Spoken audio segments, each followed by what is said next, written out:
The sound of little feet pattering across the wooden floor fills the living room as the sun spills through the windows. Balloons sway slightly in the soft breeze from the ceiling fan. On the table, a birthday cake with blue icing reads, "Happy first birthday, Leo." I watch my son laugh as Stephen lifts him high into the air. It's hard to believe a whole year has passed since the day he was born. Since that day. The day everything came crashing down, and then, finally, came back together. Hi, my name is Vanessa Carter, and I'm 31 years old. I'm a mother, a wife, and a survivor of the kind of family hurt that doesn't leave bruises on the skin. It leaves scars on the soul. Today I live in a home filled with love. But to understand how we got here, you need to know what happened. Because exactly 1 year ago, I was 8 months pregnant, barely holding myself together at my sister's wedding. I was humiliated, assaulted, and left bleeding in front of hundreds of people by the very people who were supposed to love me the most. My own parents, my sister. And it wasn't the first time they had broken me. I grew up in a house where my name was often spoken last, or not at all. My mother, Barbara, cared more about how her lipstick looked than how I felt. My father, Charles, sat at the dinner table like a statue, nodding only when Jessica, my younger sister, spoke. And Jessica? She was the golden child, the beautiful one, the one who got applause for breathing. Me? I was just there. No one noticed when I got accepted to college on my own. No one celebrated when I started my event planning business from scratch. And when I told them I was pregnant, you'd think I announced a death. You're pregnant? With that job? Who's going to take care of you? My mother didn't even fake a smile. My father just turned the page of his newspaper. That's when I stopped expecting anything from them. But then came Jessica's wedding. The perfect, glittering wedding of the family's perfect daughter. I should have ignored the invitation. I should have protected myself. But I didn't. I walked into that hall, 8 months pregnant, holding my husband's hand and still foolishly hoping that maybe this time they would see me, welcome me, acknowledge me. I had no idea that day would change everything. 2 weeks before the wedding, the invitation arrived in a white silk envelope, embossed with gold lettering and tied with a blush pink ribbon. The card was expensive, flawless, and theatrical, just like everything Jessica did. You are cordially invited to the wedding of Jessica Carter and Brandon Lively. Stephen had found it in the mailbox, brought it inside, and placed it gently on the kitchen table. I stared at it in silence, my fingers tracing the edge of the ribbon without untying it. "Do you want to go?" he asked gently, already knowing the answer wasn't simple. A part of me wanted to toss it in the trash. Another part, the wounded daughter still clinging to some thread of hope, thought, maybe this time they'll treat me like I matter. But I knew better. I had been through this before. Family dinners where no one asked how I was doing, holiday parties where my presence felt like an obligation, not a welcome. I looked up at Stephen. I don't want to regret not going. He smiled and placed his hand over mine. Then we'll go. Together. But if you feel even a little uncomfortable, we leave, no explanations. Just say the word. That's what I loved about him. No games. No pressure. Just presence. On the morning of the wedding, I stood in front of the mirror, struggling to zip up the soft navy blue gown I'd chosen. It was the only dress that felt both elegant and breathable enough for my heavily pregnant body. I was 36 weeks along, and my lower back ached constantly. My belly was full, round, and beautiful, but it came with swelling, stiffness, and exhaustion. Still, I did my hair, applied some light makeup, and slid on the small sapphire earrings Stephen had gifted me last year on our anniversary. I looked strong. Tired, but strong. As we drove to the venue, Stephen kept his hand resting on my leg, occasionally glancing over at me, as if silently checking in. I appreciated his quiet concern. I had already rehearsed the smiles I'd need to wear, the polite nods, the forced pleasantries. What I wasn't prepared for was the sheer performance of the event itself. The moment we pulled up to the Evergreen Estate, a grand mansion-turned-event hall on the edge of town, I felt it. That old feeling. Like I didn't belong here. The parking lot shimmered with luxury cars. Guests walked up the marble steps in gowns that glistened under the morning sun. I caught glimpses of familiar faces, women from Barbara's bridge club, men from Charles's business circle, but no one looked my way. Inside, everything was white and gold. Huge crystal chandeliers, flower arrangements bursting with imported roses, tall ivory candles flickering on every surface. It was stunning and suffocating. "Just breathe," Stephen whispered. "We won't stay long." We walked in and were greeted, not by my parents, not by my sister, but by one of Jessica's assistants. She gave us a practiced smile and handed us a small envelope with our table number. It read, "Reserved for overflow seating." Overflow, like luggage. As I scanned the ballroom, my eyes locked onto my mother. She stood near the stage, dressed in a designer ivory gown with diamond accents, her hair swept up into a flawless chignon. She looked cold, unreachable. Then I saw Jessica, in a floor-length blush wedding dress that shimmered like silk water, surrounded by photographers and bridesmaids in matching designer gowns. I smiled faintly. I wasn't jealous of her beauty or her attention. I was just tired of pretending it didn't hurt. Hurt that my parents hadn't asked me once during my pregnancy how I was feeling. Hurt that they never offered help. Hurt that they still made me feel like I was a burden in my own family. And I hadn't even realized that this day would bring all that buried pain to the surface and rip it wide open. Stephen helped me toward our assigned table, tucked in a far corner of the ballroom near the hallway leading to the kitchen. It wasn't even within view of the main stage. The linens were wrinkled. The cutlery was mismatched. Compared to the shimmering crystal and satin centerpieces everywhere else, our table looked like a forgotten afterthought. Stephen didn't say anything, but I could feel the tension in his hand as he pulled out my chair. I smiled at him softly. "It's fine," I whispered. "We knew this would happen." He didn't argue. He just leaned over and kissed my forehead. "I'm going to step outside for a minute," he said, checking his phone. "I need to return this call before the ceremony starts. Too loud in here." I nodded and watched him head toward the exit. A few minutes later, I stood up slowly, needing to stretch. That's when I heard her voice behind me. "Vanessa." I turned. There she was, Jessica. Her gown sparkled under the light, and her perfect curls were pinned into a messy yet intentional updo. She looked like a magazine cover bride. Her lips curled into a smirk that didn't reach her eyes. "You're really showing, aren't you?" I blinked. "I'm 9 months in," I replied calmly. "He's healthy."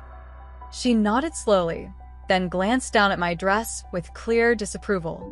"You couldn't find anything more flattering?" I bit the inside of my cheek and looked away. The music had lowered as people were taking their seats. Photographers milled about, positioning themselves for the perfect bridal entrance. Everything was rehearsed. Everything was curated. Except for me. "Jessica," I said quietly, "I don't want any problems today. I'm here because I care about you, even if you don't care about me." That did something to her. Her eyes narrowed slightly. "Then prove it," she said suddenly. "That centerpiece over there?" She pointed toward a tall, ornate marble vase placed near the main aisle. "It needs to be moved closer to the front. The photographers said it's blocking the shot." I stared at her. "You want me to move that? It's not that heavy. I mean, unless pregnancy has made you completely useless." I froze. My hands trembled slightly at my sides. I looked around. No one else was paying attention. It was like the entire room had tuned us out. "Jessica, I'm 37 weeks pregnant," I said slowly. "I shouldn't be lifting anything heavy, and you know that." She took a single step toward me, lowered her voice, and hissed, "Then why are you even here?" I took a breath and turned slightly to walk away. But before I could take a second step, she shoved me. It wasn't playful. It wasn't gentle. It was deliberate. The crowd gasped. My body twisted sharply, and my balance gave way. I stumbled to my knees, a sudden, sharp pain exploding across my lower belly and back. Then, I felt it. Warm liquid soaked through my dress, pooling quickly beneath me on the marble floor. Gasps echoed around me as the entire ballroom fell into a stunned silence. A waiter dropped a tray. Somewhere, a camera clicked. Jessica stepped back, her eyes wide with shock or fear. I couldn't tell. From across the room, my mother, Barbara, let out a horrified whisper. "What have you done?" And then Jessica screamed at me. "You ruined my wedding." I could barely breathe. My chest heaved. My dress clung to my legs, soaked in fluid. People started whispering, pulling out their phones, backing away like I was diseased. "You should have stayed home," Jessica shouted. And just as I tried to push myself up on shaking arms, I saw him. My father. He stormed through the crowd, eyes wide with fury. And then, without hesitation, he grabbed the nearest thing in reach. A folded tripod. Before I could even register what was happening, he swung it down hard, onto my head. The sound of the tripod striking my skull was sickening. A heavy, metallic crack that echoed across the marble floors. For a second, the world went silent. My ears rang, my vision blurred, and a warm stream trickled down the side of my face. I couldn't move. I couldn't speak. I was stunned, not just from the blow, but from the sheer disbelief that my father had actually hit me. In public. At a wedding. While I was 9 months pregnant. I remember hearing gasps. Someone screamed. Glass shattered somewhere in the background. My body began trembling as I collapsed fully to the floor, my knees giving out under me. My soaked dress clung to my skin, the pain in my belly now joined by a sharp, pulsing throb at the back of my skull. And then came the whispers. Did he just hit her? Oh my God. She's bleeding. She's pregnant. What the hell is wrong with them? Out of the chaos, I heard Jessica's voice shrieking again. You just had to make today about you, didn't you? This is MY Day. I could barely register what she was saying, but I saw her expression. She wasn't panicking over my injury. She was panicking about her photos, her reputation, her Instagram story. Then came my mother, heels clacking rapidly on the floor. She crouched beside me, not to comfort me, but to hiss through clenched teeth. Get up. Don't make a scene. You've embarrassed us enough. I looked up at her, dazed, blood dripping from my hairline. And in that moment I realized, they didn't see me as family. They didn't see me as human. I was just an inconvenience. Suddenly, a familiar voice roared across the room, one filled with rage and panic. Vanessa? It was Stephen. He charged through the stunned crowd like a man possessed. His eyes locked on me lying in a pool of fluid and blood, and his face twisted in horror. He dropped to his knees beside me. Oh my God. Who did this to you? He whispered, his hands trembling as he touched my face, checking for consciousness, for movement, for anything. I could barely speak. I just stared up at him, blinking through tears. Then a dozen voices began shouting at once. It was her sister. Her water broke, and then her father hit her. She needs an ambulance right now. Stephen stood up like a man on fire, eyes blazing. Call 911, he roared. Now. He pulled out his phone himself and dialed as he shouted. Yes, this is an emergency. My pregnant wife has been physically assaulted. She's bleeding, her water broke. She needs medical attention immediately. And the attackers are still here. Within moments, chaos turned into urgency. People finally put their phones away and started moving.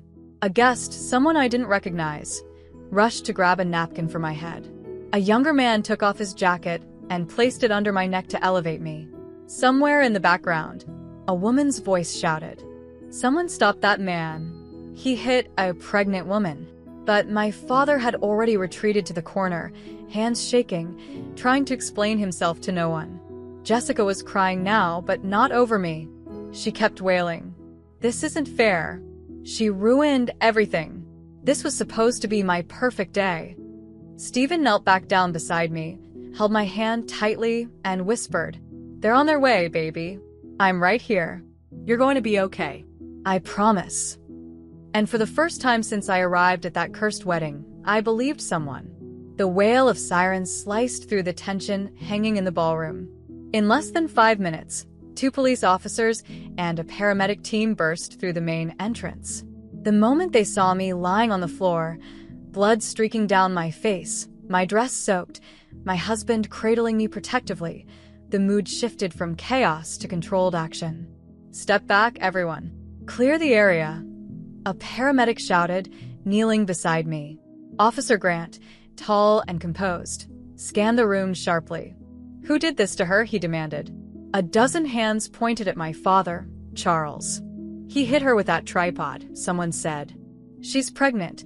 She was already on the floor when he attacked her. Stephen stood, still shaking but composed. "She's 37 weeks pregnant. Her water broke after she was pushed by her sister, and then her father hit her in the head. She's been bleeding and in pain for the last 10 minutes. I want them all charged." The officers didn't hesitate. Charles was handcuffed right there on the dance floor. His face turned pale. Barbara tried to intervene, raising her voice. "This is a misunderstanding. You can't arrest him in front of all these people." Officer Grant calmly turned to her. "Ma'am, assaulting a pregnant woman is not a misunderstanding." Then came Jessica. She had collapsed into a decorative chair, her makeup running, her dress wrinkled, her sobs shallow and selfish. She fell. It was an accident. I didn't mean to push her. It was her fault. She made this whole thing about her. But her voice cracked under the weight of the truth. And the smartphones that had recorded the entire scene left no room for denial. Officer Grant approached her next. "We've received witness reports and video evidence that you initiated physical contact that led to this woman's injury. You're coming with us as well." Jessica screamed as they cuffed her. "You can't do this to me. It's my wedding." Stephen muttered under his breath, kneeling next to me again as the paramedics prepared the stretcher. Barbara, still in denial, stepped forward to argue again, but another officer stepped in. "Ma'am, you verbally harassed the victim while she was bleeding on the floor. You're being detained for obstruction and suspected complicity in abuse." Now all three of them, my mother, my father, and my sister, were handcuffed and let out through the same entrance they once walked through like royalty. And then came the final blow to their perfect day. Brandon's family, Jessica's would-be-in-laws, had witnessed everything. His mother stood near the door, arms folded, her expression a storm of fury and disgust. "This wedding is off," she announced. "We will not be tying our name to a family capable of this." Someone gasped. Jessica's face twisted in horror. No, please. Don't do this. We've already spent." "You've spent your character," Brandon's mother snapped. "And it's bankrupt." And with that, they turned and walked out. I was lifted onto the stretcher, Stephen walking beside me, holding my hand tightly. One paramedic pressed gauze gently to my temple, while the other monitored my vitals. "We're taking you to St. Grace Hospital," one of them said. "You're stable, but we're prepping the maternity unit just in case." Stephen kissed my hand. "I'm with you all the way." As the ambulance doors closed and the chaos of the ruined wedding faded behind us, I looked up at the ceiling of the ambulance and whispered, "Let the perfect image fall apart. I don't need their approval anymore. I have my real family now." The ambulance sped through the streets, sirens blaring above my head, but inside the vehicle everything felt eerily still. One paramedic monitored my vitals, the other kept an eye on the fetal heart rate monitor. I clutched Stephen's hand with all the strength I had left. "You're doing great, Vanessa," the paramedic said gently. "The baby's heart rate is steady. We'll be at the hospital in 5 minutes." Stephen's face was close to mine. His voice was soft but shaken. "I'm so sorry. I should have never left your side. I had no idea they'd—" I squeezed his hand back. "You didn't do anything wrong," I whispered. "They did." I don't remember much of the ride after that. Just the lights overhead, the soft beep of the monitor, and the strange calm that settled over me. It wasn't peace. It was focus. A kind of numb strength that only women in labor or war zones understand. By the time we reached St. Grace Hospital, the maternity team was already waiting. They moved quickly, efficiently. Dr. Lisa Bennett, the very same doctor who had been handling my prenatal care, appeared by my side in scrubs and a protective mask. "Vanessa," she said warmly but firmly, "you're safe now." We're going to take care of you and your baby." Stephen was allowed to remain by my side through everything. As they wheeled me into the labor and delivery room, he kept whispering, "You're strong. You're brave. He's almost here." The contractions came fast. The trauma had jump-started labor. Hours blurred together. Pain, breathing, gripping Stephen's arm, voices telling me to push, to hold, to breathe again. My body was exhausted, but my heart refused to stop fighting. And then, He cried. the most beautiful sound I'd ever heard. My son, Leo, came into the world with a strong, healthy scream at just past 2 a.m. the following morning. His tiny fists waved in the air, his skin flushed and perfect. Dr. Bennett gently placed him on my chest, and I remember sobbing, not just from the physical release, but from the emotional one too. "Hi, sweetheart," I whispered, stroking his soft cheek. "Welcome to a better world." Stephen leaned over, tears streaming down his face. He kissed Leo's forehead, then mine. "You did it," he said. "You did everything." We stayed in the hospital for 4 days, long enough for me to fully recover from the blow to my head, the labor, and the emotional trauma. I was monitored closely, given time to heal, and surrounded by kind nurses who treated me not like a scandal but like a human being. And during those quiet nights, holding Leo close in my arms, listening to Stephen snore softly on the pull-out chair, I realized something. They could humiliate me. They could ignore me. They could even try to break me. But they would never silence me again. And the moment I was discharged, gently wheeled out of the hospital with Leo sleeping soundly in his carrier, I turned to Stephen and said, "It's time to get justice." He nodded without hesitation. "Let's go see the lawyer." 2 days after I was discharged from St. Grace Hospital, Stephen and I walked into the office of attorney Mark Wilson, a firm and focused man with eyes that didn't flinch when I told him the truth. I held Leo in my arms, his small body sleeping peacefully against my chest, unaware of the storm he had been born into. "We're not just filing a report," I told the lawyer. "I want to press full charges. For everything." Mark didn't need convincing. He had already seen the footage. Multiple videos from the wedding had gone viral across social media. The moment I fell, Jessica's screaming, my father swinging the tripod at my head, and the panicked rush of guests.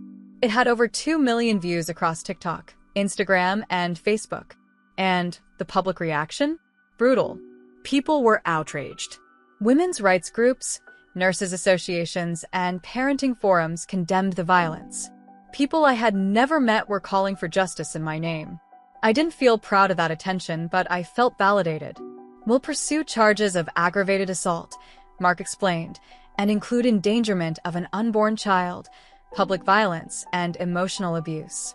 With the video evidence and eyewitness accounts, this is open and shut." We filed the case that day.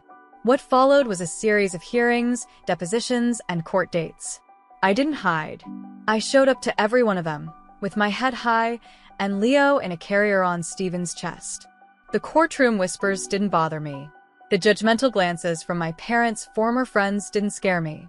What mattered was what the judge heard, and what the jury saw. My mother, Barbara, tried to frame the incident as a misunderstanding. My father, Charles, claimed he lost control in the heat of the moment. Jessica played the victim card, crying about her ruined wedding and how no one understood the pressure she was under. But their crocodile tears crumbled under the weight of truth. The security footage, guest recordings, and dozens of witness testimonies painted a clear picture. They had humiliated, endangered, and physically assaulted a full-term pregnant woman, their own daughter and sister, in front of hundreds. The final verdict came on a Thursday afternoon. The judge's voice was calm, but firm. "Barbara Carter, Charles Carter, and Jessica Carter, based on the evidence presented, this court finds you guilty of all charges. You are each hereby sentenced to state prison, with no eligibility for early parole." This court also acknowledges the emotional and physical trauma inflicted on Vanessa Carter and her newborn child, Leo Carter. I exhaled for the first time in weeks. Stephen squeezed my hand. Leo slept peacefully. They were going to prison, all 3 of them. Not because of revenge. Not because of pride, because it was finally time the world saw what I had endured for years, and because I refused to stay silent anymore. After the verdict, everything changed, not just legally, but emotionally. For the first time in my life, I felt what true safety meant. No more walking on eggshells. No more waiting for a call that never came. No more pretending I wasn't hurt. Barbara, Charles, and Jessica, the people who were supposed to protect and love me, were now behind bars. The justice system had done its part. Now, it was time for us to heal. Stephen and I moved back into his childhood home, a cozy two-story house with a wraparound porch and a garden that bloomed year-round. His parents had passed a few years earlier, but the home still felt warm, like it was waiting for a family to bring it back to life. That family was us. I decorated Leo's nursery with soft blue walls, stars on the ceiling, and hand-painted animal murals I made during his naps. Every brushstroke was a small declaration. You are safe. You are wanted. You are free. Stephen went back to work on a flexible schedule, and I slowly eased into rebuilding my event planning business from home. But this time, I didn't bury myself in work to escape the pain. I worked because I loved it, and because Leo deserved a mother who still dreamed. My days became filled with soft giggles, lullabies, and stroller walks in the neighborhood park. We started attending a new church, one where people didn't whisper behind your back or judge you by last names. The community welcomed us with open arms. Some had even followed the case online and came up to me saying, "You're so brave. You did the right thing. Your son will grow up proud of you." But the most powerful validation came in silence, in the way Stephen looked at me each night, or the way Leo reached for me when he was sleepy. We began to create traditions of our own. Friday evening pizza nights. Sunday morning pancakes. Random Tuesday cuddles on the living room couch while watching cartoons. Our house was not perfect.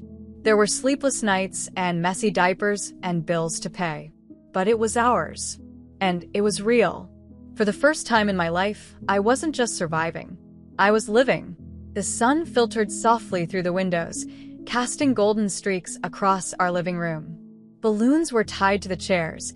A string of "Happy Birthday, Leo" hung across the mantel, and the smell of vanilla frosting filled the air.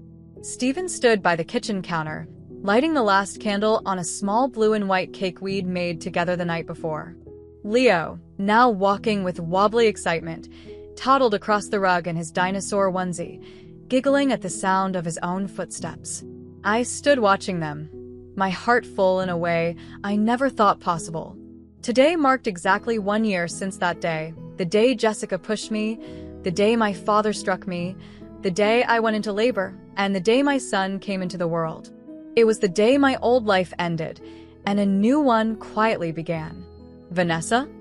Stephen smiled, nodding toward the table. "Ready to sing?" I nodded, tears already forming as we gathered around Leo. We sang softly, not loudly, not for show. Just for him. For us. "Happy birthday to you, happy birthday, dear Leo." He clapped and squealed as Stephen blew out the candle for him, then helped him poke a tiny finger into the frosting. Laughter filled the room. As I lifted Leo into my arms, I felt a wave of reflection settle over me. A full year had passed. A year of change, healing, and rebuilding. A year of letting go of the pain and stepping fully into the joy I had once thought I didn't deserve. I looked at the photo on the side table, the one from the day we left the courthouse, me holding Leo, Stephen's arm wrapped around my waist. My eyes in the photo weren't sad. They were sure. Proud. "He'll never know that kind of pain," I whispered, kissing Leo's soft hair. "He'll grow up with love, not control, with safety, not silence." And in that moment, I knew. I hadn't just given birth to a son. I had given birth to a new version of myself, someone who no longer begged for love from people who never knew how to give it. Today was his birthday, but it felt like mine, too, because the past didn't know me anymore, and it never would again. If this story touched your heart, please give it a like. We'd love to hear your thoughts in the comments below. Your voice matters. And don't forget to subscribe for more powerful real-life inspired stories every week. Thank you for watching.